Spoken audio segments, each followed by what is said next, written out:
by 1860 Babu Bahar had become a mandatory text in all government colleges and schools in which Urdu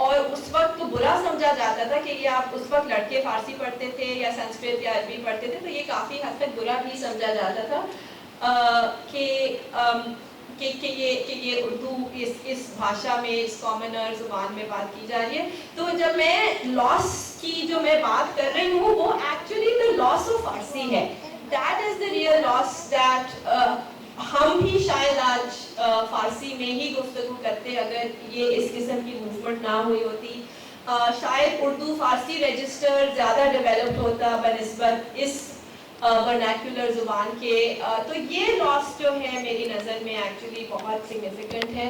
obviously Pakistan کے بننے کے ساتھ جس کو ہم جن کو ہم نے اب ریجنل لینگویج قرار دے دیا ہے، جو ریجنل لینگویج نہیں ہے، نیشنل لینگویجز ہیں یہ، پنجابی، سرائکی، بلوچی، یہ ان کا بھی آبویسلی یہ تو ایک اور ہی اسٹڈی ہے اور یہ ایک اور، مگر یہ ہے کہ اردو کو جس قسم کی ایک کیا کہہ سکتے ہیں ڈیولپمنٹ ہوئی، اس سے اور چیزیں بھی غائب ہو گئی. میں بھی اس پہ کچھ جانے چاہوں گا. یہ موضوع ایسا ہے کہ جس پہ بہت بات ہو بھی سکتی ہے. ٹھیک ہے، فورٹ ولیم کالج کا اور اس کے لٹریچر کا ہمارا اپنا ایک بہت اہم کردار ہے، لیکن اور وہ ایلیٹ اور اشرافیہ میں اس کا جو نفوذ ہے وہ اپنی جگہ پہ بہت درست بات ہے. میرے خیال میں کہ 1840 اور 50 کی دہائی نے اس میں بنیادی کردار ادا کیا ہے. اتنا پہلے نہیں ہے یہ سلسلہ، جب پریس کی سہولت آ چکی تھی اور انگریز شمالی ہندوستان میں ایک وسیع پیمانے پر جو ہے وہ اپنی حکومتیں بالواسطہ بلا واسطہ قائم کر چکے تھے. تب انہوں نے ایسا لٹریچر تخلیق کرنے کا سوچا جو مزاج اور ذہن بدلے. فورٹ ولیم کالج کا لٹریچر صاف ظاہر ہے کہ ان کے طالب علموں کے لیے تھا اور سول سروینٹس جو تھے ان کے لیے تھا، لیکن 1840 اور 50 کی دہائی میں خاص طور پہ بڑے پیمانے پہ یہ سلسلہ شروع ہوا کہ ایسا ادب تخلیق کیا جائے، کروایا جائے جو مزاج اور شعور میں تبدیلی لے کر آئے. دلی کالج اس حوالے سے وہ فادر وکٹورین ادب کے زیر اثر ہی تھا اور بڑے پیمانے پر اس کا جو پروجیکٹ تھا پھر تب شروع ہوا. جیسے ہمیں 1850 کی دہائی میں کچھ ناول ترجمہ ہوتے نظر آتے ہیں انگریزی سے اردو میں، اور ان کے سرپرست انگریز ہیں کہ بھائی یہ ناول ترجمہ کرو، یہ ناول ترجمہ کرو، اور وہ جو مورالٹی ہے اور جو اخلاق کا ہمارا تصور ہے نیا، وہ وہاں سے جڑ پکڑتا نظر آتا ہے. فورٹ ولیم کالج کے لٹریچر نے ہمیں وہ مورالٹی نہیں سکھائی جو ان ناولوں نے سکھائی. انہوں نے ہمیں وہی مورل ویلیوز بتائی حکایتوں کے ذریعے، داستانوں کے ذریعے جو ہماری روایت کا حصہ تھی. اگرچہ انہوں نے بیچ بیچ میں مختصر حکایات اور نقلیات کے ذریعے کچھ چیزیں شامل کر دی تھیں، لیکن جو اس کا بڑے پیمانے پر ظہور تھا وہ ان ناولوں اور ان کے تراجم کی وجہ سے ہوا اور بھی مختلف اداروں کی وجہ سے ہوا. جیسے 1830 کی دہائی میں دہلی میں، آگرہ میں اور بریلی میں یہ 3 جگہ پہ کالج بن چکے تھے، اور اسی دورانیے میں جیمز تھامسن جو لیفٹیننٹ گورنر تھے نارتھ ویسٹرن پروونسز کے، وہ تقریباً 1000 سکولز جو ہے وہ قائم کر چکے تھے اپنے صوبے میں. تو یہاں جو نصابات بھیجے گئے اور یہ جو تراجم ہوئی چیزیں تھیں ان کو نصابات کا حصہ بنا کے جب وہاں بھیجا گیا، اور تعلیم کو انہوں نے انسٹرکشن کا نام دیا. ایجوکیشن نہیں تھا، وہ پبلک انسٹرکشن تھی. ڈپارٹمنٹ بھی آج تک ہے، آج تک ہے، آج بھی ڈپارٹمنٹ آف ڈی پی آئی جس کو ہم کہتے ہیں پبلک انسٹرکشن کا ڈپارٹمنٹ موجود ہے. تو وہ یہاں سے سلسلہ پھر شروع ہوا جس میں میسز کو متاثر کرنا شروع کیا، اور 1857 نے پھر اس کو ایک نیا موڑ دیا، اور پھر وہ ایک سلسلہ اتنے وسیع پیمانے پر ہوا. اور پھر نذیر احمد کے ناول لکھے گئے وہ اسی سائے میں لکھے گئے، اور پھر ہم سمجھتے ہیں کہ یہاں سے ناول نے جڑ پکڑ لی ہے. تو وہ اس کے پیچھے یہ تاریخ موجود ہے. تو وہ بات آپ کی درست ہے کہ اشرافیہ ایلیٹ کا اپنا ایک جو ہے تھا اس میں نفوذ کا طریقہ کار تھا، اور جو ماسز تھے عوام ان کے اندر جو تبدیلی تھی وہ ادھر سے ہو کے آ رہی تھی. اور یہ چیزیں پھر اکٹھی ہو گئی 1870 اور 80 کی دہائی میں، اور پھر وہ آج تک جو ہے وہ چلی آئی. بالکل مختلف علاقوں کے غالباً صرف فروخ آباد ایک ملتا ہے یا کوئی اعظم گڑھ شاید جہاں مسلمانوں کا تناسب قابل ذکر ہے، باقی 5%، 10% اسی رینج میں رہتا ہے. کیا کوئی ایسا اپنے رجحان دیکھ کر کوئی اسٹیٹس ایسے نظر آتے ہیں کہ جو ادبی چیزیں تحریر ہو رہی ہیں وہ کسی خاص مذہب سے، ٹھیک ہے، اور جو سائنسی ہیں جیسے نام جو لکھے نا سائنسی تراجم تھے وہ زیادہ تر ہندو تھے، تو کیا کوئی ایسا کالج کے حوالے سے؟ اچھا، اس میں دو پہلو ہیں. ایک مصنفین کے حوالے سے اور ایک مجموعی تعداد جو طلبا کی تھی. اچھا دیکھیں شمالی ہندوستان میں یو پی میں آج بھی مسلمان اکثریت میں نہیں ہیں, اس وقت بھی نہیں تھے, لیکن جو ان کی شرح بنتی تھی آبادی میں اس کے حساب سے جو ان کی نمائندگی تھی وہ اس شرح سے زیادہ تھی. جیسے رڑکی کالج کے میں نے کیلنڈرز دیکھے پرانے, اس میں طالب علموں کی فہرستیں مجھے ملی جو 1847 سے 1870 تک کی فہرستیں تھیں. تو ہندو اور مسلم طلبہ برابر ہے, بالکل برابر.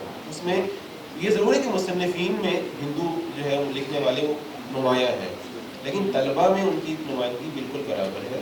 اور جو جیمز تھامسن جس نے یہ سارا پروجیکٹ شروع کیا تھا اسکولوں کے قیام کا, اور رڑکی کالج بھی اسی نے قائم کیا, وہ اس چیز کا حامی تھا کہ مذہب کی بنیاد پر کوئی تفریق نہ کی جائے, کیونکہ ایسٹ انڈیا کمپنی کی اسٹیبلشمنٹ کے اندر بھی دو طرح کے اسکولز تھے کہ وہ یہاں پہ تفرقہ پیدا کرنا چاہتے ہیں یا نہیں کرنا چاہتے, مذہب کو استعمال کرنا چاہتے ہیں یا نہیں کرنا چاہتے, زبان ان کا ایک ٹول بن سکتی ہے کہ نہیں بن سکتی. تو جیمز تھامسن جو تھا وہ دوسری طرف تھا, اس نے کہا کہ اس کو خالصتاً آپ جو ہے وہ تعلیم کے پھیلاؤ کی طرف اس کو مرکوز رکھیں, اور جو بھی گرانٹس کمپنی دے گی وہ صرف اشاعت تعلیم کے لیے دے, اس کے پیچھے جو کوئی آپ کی مقاصد ہیں وہ آپ الگ سے جو ہے ان کو, جیسے بنارس میں اسی زمانے میں بنارس کے کمشنر تھے ہنری کار ٹکر, انہوں نے یہ کام کیا کہ انہوں نے کہا کہ بھئی یہ ناول ترجمہ کرو, یعنی ایک اپنی عدالت کے منشی جو ہندو ہیں ان کو اور ایک مسلمان مولوی دونوں کو اکٹھا کرے کہا کہ اس ناول کا ترجمہ کرو, ٹھیک ہے. تو انہوں نے یہ کام کرنا شروع کر دیا. تو اپنا اپنا جو خیال بھی تھا اسٹیبلشمنٹ کے کارندوں کا وہ اپنی جگہ پہ کام کر رہا تھا, لیکن بہرحال طلبہ کی جو نمائندگی ہے اس میں ہمیں بہت تفاوت نہیں ملتا. یہ ضرور ہے کہ اساتذہ میں, جیسے آپ دلی کالج دیکھ لیں, دلی کالج کی جو فہرست آپ مطبوعات کی اٹھا کے دیکھ لیں, اس میں مسلمان زیادہ مصنفین, ہندو کم ہیں. یہ مختلف, یہ میرا خیال ہے مختلف پیٹرنز ہیں جن کو یعنی اس زمانے کی ڈیموگرافی کے ساتھ جوڑ کے مزید بھی اس پر بات ہو سکتی ہے. بہت شکریہ سر. ہم 2 سوال اکٹھے مزید لے سکتے ہیں تو اگر آپ کسی بھی سوال لاسٹ سے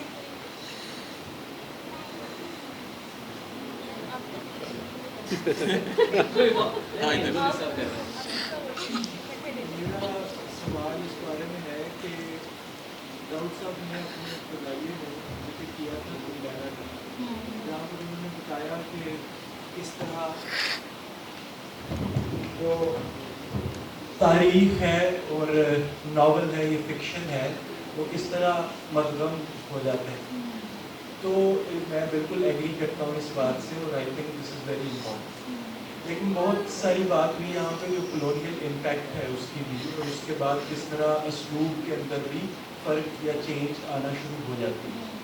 میرا کویشچن یہ ہے کہ جب ہم پاسٹ کی بات کرتے ہیں تو ظاہر ہے ایک کلچرل پاسٹ بھی ہے, صرف کرونالوجیکل پاسٹ کی تو ہم بات نہیں کرتے, ایک کلچرل پاسٹ ہے, ایک تھیمیٹک پاسٹ ہے.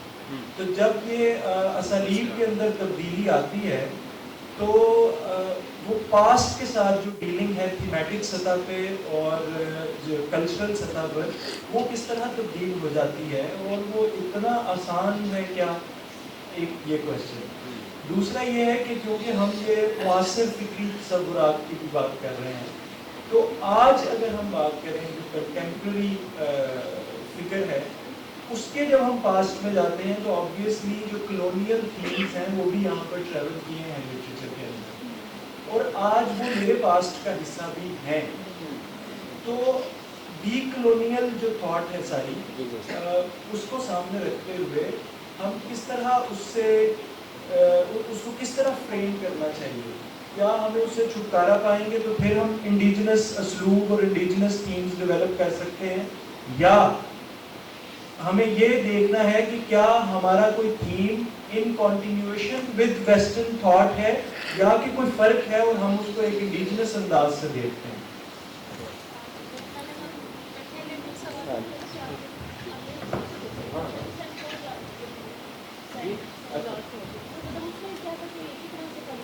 Saint Fort George college. ہاں سیف, ہاں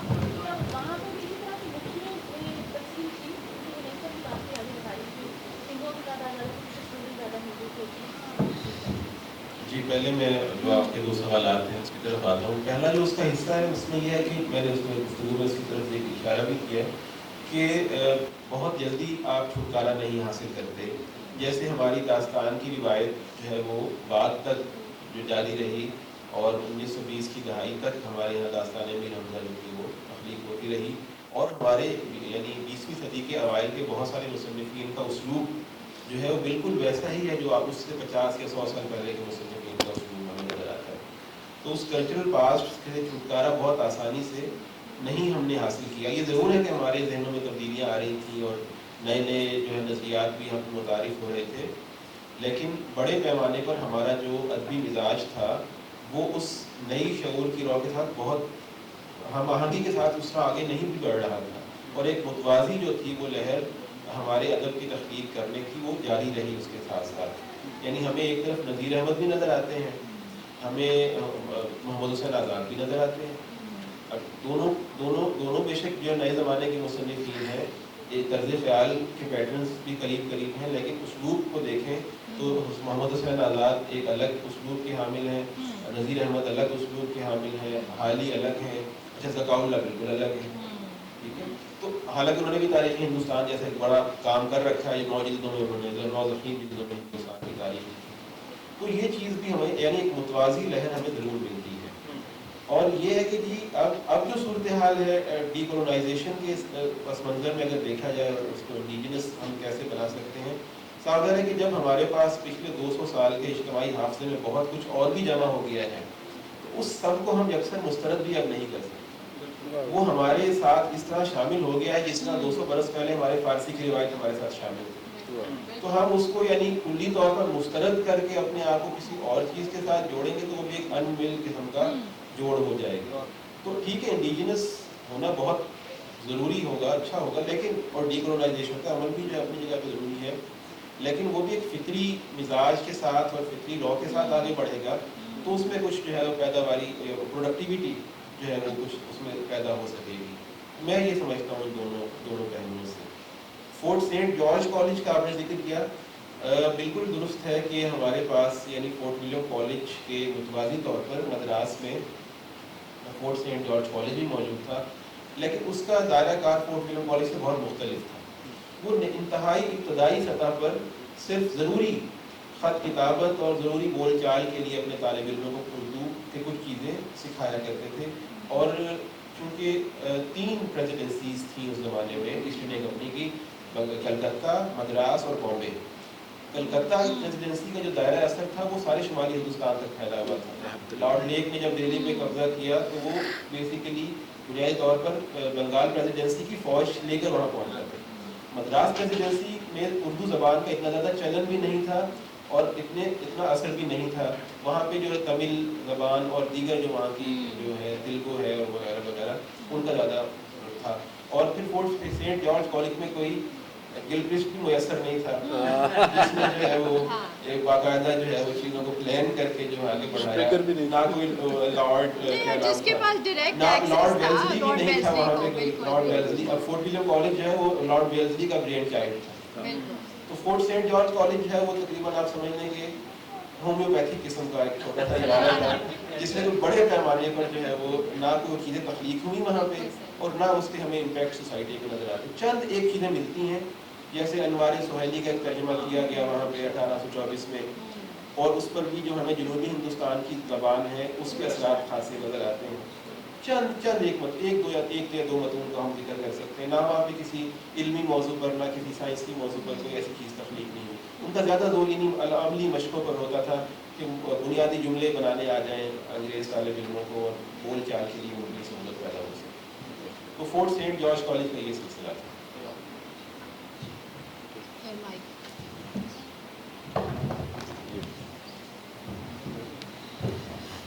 ساجد صدیق نظامی صاحب, داؤد حسین صاحب اور ڈاکٹر مریم قاصد, آپ سب کی تشریف آوری کا بہت شکریہ. یہ بھرپور علمی نشست رہی. اس کے ساتھ ساتھ آپ سب کی بھی شمولیت کا اور سوال جواب کی نشست سے اس کو مزید علمی بنانے کی آپ سب کی شکر گزار ہوں. میں ہمارے پاس ان پہ کچھ سوینرز موجود ہیں, میں چاہوں گی کہ میں اپنے اسپیکرز کو ہم کو پیش کریں اور پھر آپ کے لیے چائے کا اہتمام ہے. باقی کی جو غیر رسمی گپ شپ ہے وہ پھر ہم باہر اس کو جاری رکھیں گے. آپ سب کا شکریہ.